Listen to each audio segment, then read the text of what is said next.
자, 오늘 강세 섹터 쪽에서 종목을 하나 찾아보게 될 텐데요.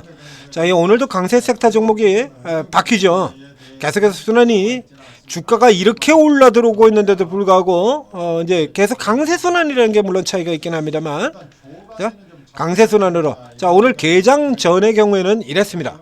그러니까 조선, 그다음에 리튬, 반도체, 2차 전지 이렇게 됐었죠.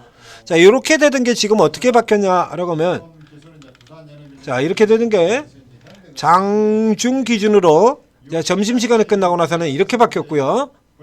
다 빠졌죠? 조선 하나 빼놓고 다 없어졌어요. 개장전 강세주에서 조선 하나 빼놓고 조선만 남겨놓고 나머지는 다 빠졌죠. 지역 화폐 두나무, AI 같은 거 들어오고요. 그리고 면역 항암제, 그래서 바이오 종목들 지금 쭉 치고 올라 들어왔고요. 그럼 이제 이거 지금이 마감입니다. 그대로 잡았죠? 바이오가 조금 더 들어오고, 여기 AI 쪽 창투사는 퓨리오사주하고 연결이 되는 거죠. 여기 TS, DSC, 4x4, 그래서 여기 창투사들이잖아요. 창투사, 나와이비 여기도 창투사고요. 여기 이제 그대로 연결된 거고요. 자, 이게 mRNA 종목, 한미약품도 mRNA, 한미약품은 안 들어가 있는 게 없죠. 지금 한미약품은 mRNA 때문에 올라 들어가는 게 아니라 비만 이슈 가지고 올라 들어간 겁니다. 그래서 오늘 지금 D&D 파마텍 비만 15%, 그리고 삼천당제약 비만이죠. 13%.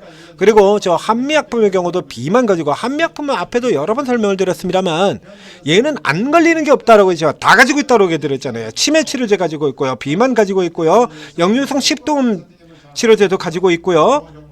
한미약품은요 다 있어요. 항암제도 있고, 앞에도 얘기 드렸지 않습니까? 10년 전 바이오 슈퍼랠리를 이끌었던 종목이 한미약품이고, 그때 한미약품이 기술 이전 건수가 17건이었습니다. 17건. 다른 대형사들보다 10배가 더 많았어요. 10배. 다른 대형사들 기술 이전 1개, 2개 하고 있을 때 한미약품은 17개를 하고 있었다는 얘기입니다. 그래서 지금은 니가캠한테 1위 자리를 넘겨줬죠. 지금 현재는 건수로는 니가캠이 1위. 자, 금액으로는 알테오젠이 1위. 각각 1위 자리를 내줬습니다만 안 가지고 있는 분야가 없어요. 다양하게 돌아가신 임성기 회장이 신약개발 R&D를 굉장히 적극적으로 하신 분이라, 그래서 이게 신약 부분을 안 가지고 있는 분야가 없다라고 얘기 들었지 않습니까? 그래서 한미약품 올라올 때 그 설명드렸었죠. 한미약품은 없는 게 없다라고. 다 있어요. 코로나 백신 치료제 있고요. mRNA 여기 들어가 있잖아요. 이 mRNA가 뭡니까? 이거 코로나 치료제 하던 회사들이잖아요. 여기 뭐 진원생과 뭐 녹십자, 이거 다 코로나 치료제 하는 회사들 아닙니까? ST팜 이거 코로나 치료제 가지고 이렇게 날아가던 회사잖아요. 코로나 이슈 가지고. 근데 여기에도 지금 한미약품이 들어있거든요. 앞에 이런 거죠. 한미약품은 안 가지고 있는 분야가 없다. 그래서 앞에서도 한미약품 비만도 있습니다 라고 쭉 얘기 들었었지 않습니까? 한미약품 비만도 있습니다. 주가에 전혀 반영이 안 돼서 그렇지. 올릭스하고도 비교를 해드렸죠. 올릭스는 이제 1상, 한미약품 벌써 2상 넘어 들어가지고 어디까지 들어갔는데, 근데 주가에 전혀 반영이 안 됐어요. 이제 그 사이에 잘 아시지만 한미약품은 경영권 분쟁 있다 이 소리만 하면서, 그러니까 오리지널의 본업 가치가 전혀 반영이 안 되었고, 그 본업 가치가 이제 반영이 되기 시작하는 겁니다 라는 얘기를 드렸었죠. 자, 제약바이오가 오늘 이렇게 쭉 올라 들어간 데는 앞서 이제 종목에서도 설명드렸습니다만 금리 인하 기대감 때문이고요.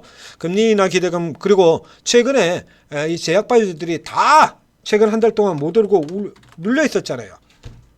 못 오르던 2차전지, 못 오르고 있던 유화, 그리고 오늘 못 오르고 있던 한미약품뿐 아니라 컨텐츠리 중앙 이런 애들도 올라들고 있죠. 못 오르고 있던 미디어 컨텐츠 엔터 다 똑같죠?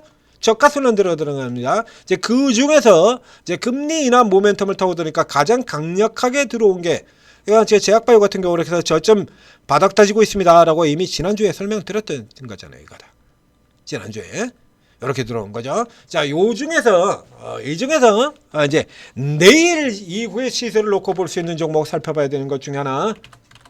자, 오늘 지금 이제 장중에 분석이 안 나간, 조금 전에 이거 같이 설명을 드렸었는데요. 삼천당 제약을 분석을 하면서 이거 같이 설명드렸는데, 이 종목 살펴보셔야 됩니다. 요거 최근에 자, 정부에서 잘 아시다시피 자 줄기세포 저희도 이제 줄기세포 관련해 가지고 얘기 많이 들었죠. 줄기세포 규제를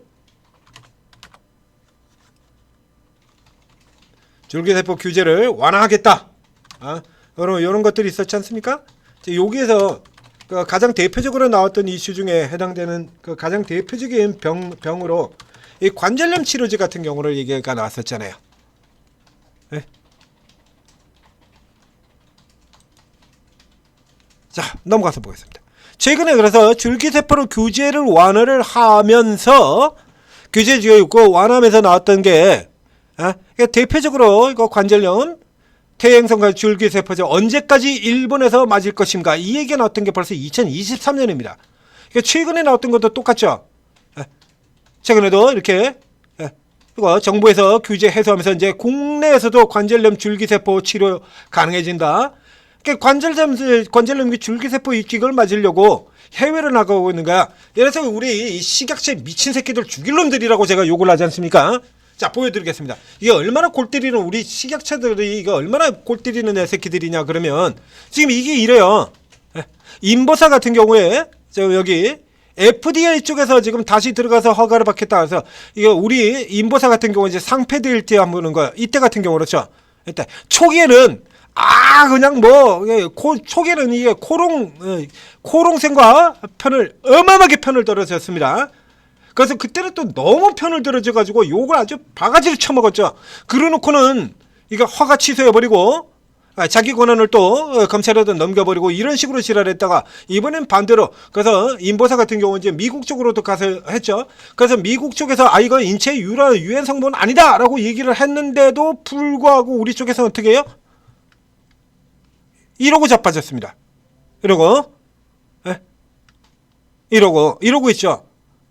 이것뿐만이 아니죠. 이것뿐만 아니라 SK바이오팜 같은 회사들, SK바이오팜이 뇌전증 치료제가 세노바메이트가 미국에서 FDA에서 허가를 받은 게 2020년이야. 근데 이게 우리나라에 아직도 허가가 안 나와요. 우리나라에는 국내에서 품목 취소돼 미국에서 하고요. 미국에서 지금 멀쩡하게 하고 있는데 우리 쪽에서는 허가를 안 해줘. 이건 미국에서 허가가 돼도요. 우리 쪽에서는 여전히 이 식약처 골 때리는 새끼들이 지들 마음대로야. 당장 여기 SK바이오팜 같은 케이스가 있지 않습니까? 이 SK바이오팜 같은 경우. 근데 지금 같은 경우는 이제 그래서 정부 쪽에서 이걸 허가를 해준다라고 한다 그러면 참고로 자 이게 줄기세포 같은 경우는 이쪽 분야에서 가장 먼저 진행이 됐던 종목이에요.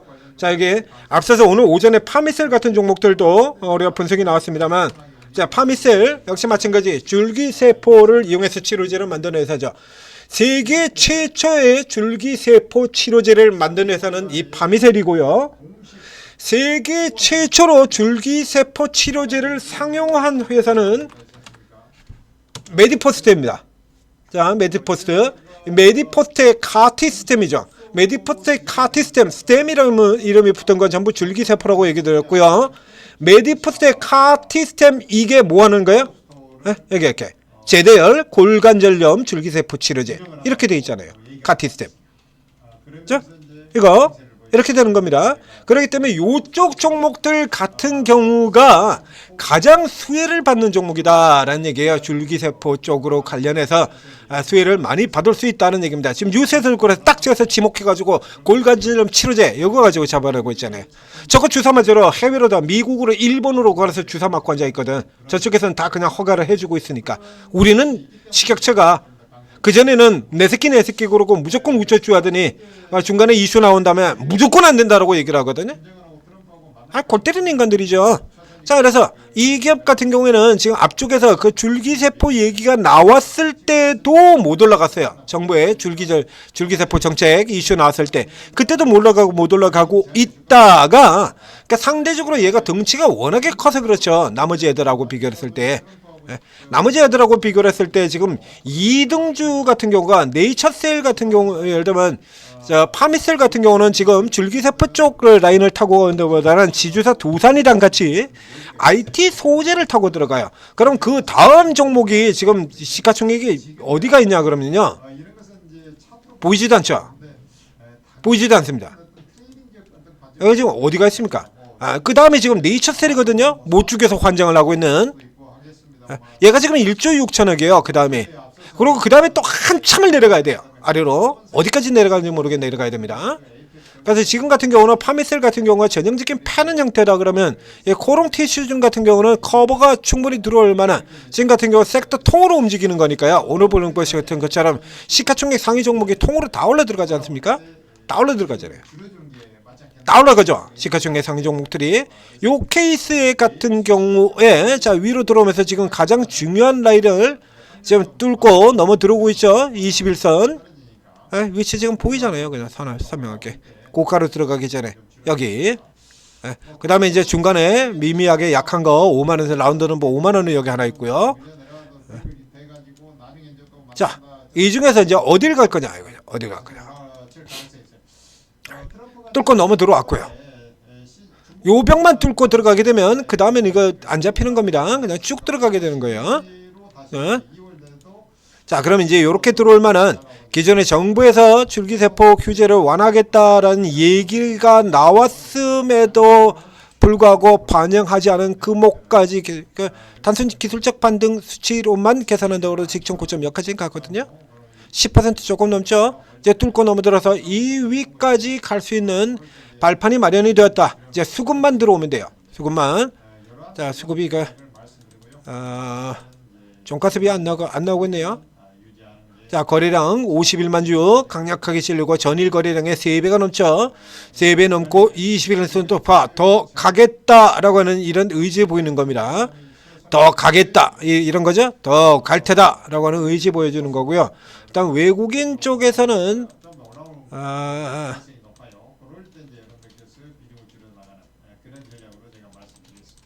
안 나오고 있는데 아마도 이거 정도로 가면 오늘도 기관들 같은 경우 커버하지 않았을까 싶어요. 이 정도 수치로 지금 그칠 만한 수치가 아니기 때문에. 자, 그래서 내일 이후 쪽이라 그러면 이제 시총 상위 중에서 조금 느리게 더 올라 들어가 있고, 그 다음에 재료같이 정부 정책 규제 완화 재료가 주가 반영이 되지 않은 이 종목의 경우 여기까지만 들어가게 된다고 하더라도요. 47,000원 내일 살짝 눌렸다가 감아 들어가는 형태 아시죠? 여러분 얘기 들었던 거 주가 치고 들어올 때 이렇게 살짝 눌렸다가 감아 들어가는 형태로 들어가야 더 강한 겁니다. 그래서 내일 아침에 만약에 갭이 뜬다 그러면 살짝 기다리셔가지고요. 오늘 고가 내일 아침에 오늘 요 가격에서 마감 가격 47,000원에서 시작한다면 살짝 여기 21선까지로 눌러들었던 요 자리로 이렇게 잡으시고요. 내일 아침 만약에 시가에서 조금 갭이 떠서 시작한다 그러면 이제 오늘 종가선 요 47,000원으로 이렇게 살짝 눌려도 똑같아요. 둘 다 이렇게 눌렸다가 이렇게 치고 나오는 이 흐름 잡고 들어가시기를 권해드리겠습니다. 자, 천재투자TV 구독 좋아요 눌러주시고, 바이오적 같은 경우는 지금 최근 한 달간 지수가 이렇게 미쳐 날뛰는 데서 옆에 그림에서 보이지 않습니까? 지수가 최근 한 달간 이렇게 미쳐 날뛰는 동안에 반대로 내린 종목이거든요. 그럼 이제 금리 인하 기대감 이게 지금 반영을 안 하고 있었던 거죠. 이제 시작해서 바이오도 2차 전지처럼 이제 다시 바이오는 원래 항상 이때 지금서부터 시작해서 노려야 되는 거다. 작년에도 얘기 드렸었죠. 그죠? 작년에도 이 시기에 알테오젠이랑 이런 종목들 첫 두들겨 맞고 주가 내렸을 때 얘기 드렸던 거잖아요. 올 초에서도 온코닉 테라페틱스 같은 경우 계속해서 하반기를 노려라. 들었죠? 그럼 앞서도 종목에서도 설명드렸습니다. 바이오가 항상 찬바람이 불면 가는 이유가 임상 결과 발표가 이 시기에 다 몰려있기 때문에 그래요. 바이오는 전체 임상 발표의 반 이상이 이 시기에 나옵니다. 그래서 바이오는 항상 찬바람이 불면 제가 노래 부르잖아요. 늘 노래 부르지 않습니까? 찬바람이 불면 그대 외로워지는 게 아니라 바이오를 질러라. 바이오를 질러라. 찬바람이 불면 바이오를 질러라. 왜? 항상 이 시기에 발표에 집중적으로 나와요. 바이오 발표가. 보로노이 발표 나오고 날라가 버리고 D&D 날라가 버리고 한미 날라가 버리고 지금 다 이러고 있잖아요. 작년에 안 그랬냐면 작년에도 그렇고 재작년에도 그렇고 그전년도 그렇고 그 앞에도 그렇고 그 앞에도 그렇고 계속 그랬습니다. 그래서 내가 그렇게 얘기하고 있잖아요. 찬바람이 불면이라고. 그 앞에 쓱 잡아서 그래서 될 만한 놈들 앞쪽에서 미리 잡아가지고 찬바람이 불 때 저거 나오고 가는 애들, 될 만한 애들 이미 다 나와 있잖아요. 어느 날 갑자기 저 시가총액 뭐 400억짜리 500억짜리 이런 애들이 갑자기 뭐 그걸 갑자기 나오는 경우도 있습니다. 자, 킵스 파마처럼 난데없이 엉뚱하게 특등 등장하던 것도 있겠지만은 대부분의 종목들은 이미 다 검증된 종목들 아닙니까? 한미약품이 기술 이전을 몇 개를 했는데, ABL 바이오가 기술 이전을 몇 개를 하고, 알테오젠이 기술 이전을 몇 개를 하고, 보로노이가 기술 이전을 몇 개를 했습니까? 이거 앞에 저희가 다 체크해드리고 다 짚어드리는 거잖아요. 보로노이 5건의 기술 이전, 7개의 파이프라인. 자, 니가켄 바이오 12건의 기술 이전. 자, ABL 바이오 7건의 기술 이전, 7조 원치. 이미 다 나와 있는 거예요, 답들. 그런 애들 같은 경우는 그냥 가는 거예요. 그냥 때만 맞춰지면. 다 나와 있다라고 얘기 드렸잖아요. 그래서 바이오는 오랜 기간 동안 살펴보고 때가 나왔을 때 집중하는데, 이걸 내자 그러면 이런 종목들 같은 경우에 이게 계속해서 설명드리지 않습니까? 이런 종목들 같은 경우가 굉장히 오랫동안 살펴보는 거라니까요. 이런 거. 올릭스가 이거 어느 날 뭐 이런 종목들이 어느 날 소 뒷걸음치다고 나온 종목인 줄 아십니까? 이런 게? 이걸 지금 이제 이 종목을 제가 언제부터 추적을 해왔는데 이게 소 뒷걸음치다 나온 건 줄 아세요? 이 오스코텍 같은 이런 종목들 대박이 난 게 예전에 대박 났던 종목이죠. 이런 종목들 같은 경우가 어디서부터 추적을 해서 들어갔던 종목인데요, 이게. 이런 종목이 어디서부터 추적 들어간 종목인지 아십니까? 이거? 저기서부터 시작한 거예요, 이거. 여기서부터 계속 공략 들어갔던 거죠, 이거 지금까지. 표시되어 있잖아요, 이거. 저 앞에서부터 계속 공략 들어갔던 거. 온코닉 테라페틱스 최근에 대박 수익 나들었던 이 같은 경우도 상장 첫날부터 노렸던 종목이죠, 이거. 상장 첫날부터 노린 종목이잖아요. 모처럼 등장하는 대여라고. 그래서 오버행 보나마나 오버행 나올 테니까 밑으로 들어오면 받아가지고, 이 종목 같은 경우도 그 노래 엄청 불러들었지 않습니까? 찬바람이 불면 찬바람 불 때까지 홀딩하라. 이런 거 다 잡아드리는 거예요. 그럼 바이오에서 이렇게 잡아드리는 사람이 있다라고 하면 2차전지는요? 2차전지는 없겠습니까? 2차전지도 오르고 들어가면 2차전지 전문가 기가 막혀보는 전문가 있습니다. 반도체 같은 경우도 기가 막혀보는 전문가 있고요. 각 분야별로 특히 다 다른 분들 다 있어요. 그러니까 여러분들 쭉 들어가셔가지고 금방 들어갔다 금방 나왔다 그러지 마시고, 금방 들어가면 모릅니다. 금방 들어왔다 나갔다 하면 저 같은 사람들이 바이오 얼마나 잘 보는지 전혀 몰라요. 절대 몰라요. 자주 추천 나가는 게 아니기 때문에, 저 같은 사람이 바이오를 얼마나 잘 보는지를 금방 들어와서 왔다 갔다 하는 사람이라 그러면 절대 모릅니다. 바이오에서 100% 이상 나오는 종목을 제가 몇 개를 드렸는데요. 못 잡아요, 그런 거 절대. 자, 이런 종목들 못 잡죠. 이 뒤엔 알죠. 자, 정작 제가 이 종목 추천했던 거 저 앞에서부터 추천을 계속해서 추천해드린 건데, 여러분들이 하시는 건 이쯤에 와서야 아신다는 얘기입니다. 몰라요. 그래서 꾸준히 자리 잡으시면서 전문가가 어디에 있는 특기인지를 살펴봐 두셔야 나중에 그게 기회가 됐을 때 거기서 대박을 낼 수 있다는 얘기입니다. 2달만 시계를 돌려보세요. 그때 2차전지 뭐 움직였습니까? 개똥망주였지? 그러나 2차전지를 잘하는 분들을 미리 여러분이 체크하셨다면 최근에 이렇게 올라 들어갈 때 이때 그냥 깃발 날리는 거예요. 로봇도 마찬가지고요. 그러니까 이렇게 쓰셔야 제대로 대박이 나는 겁니다. 오르고 잘 활용하셔서 성공 투자하시기 바랍니다.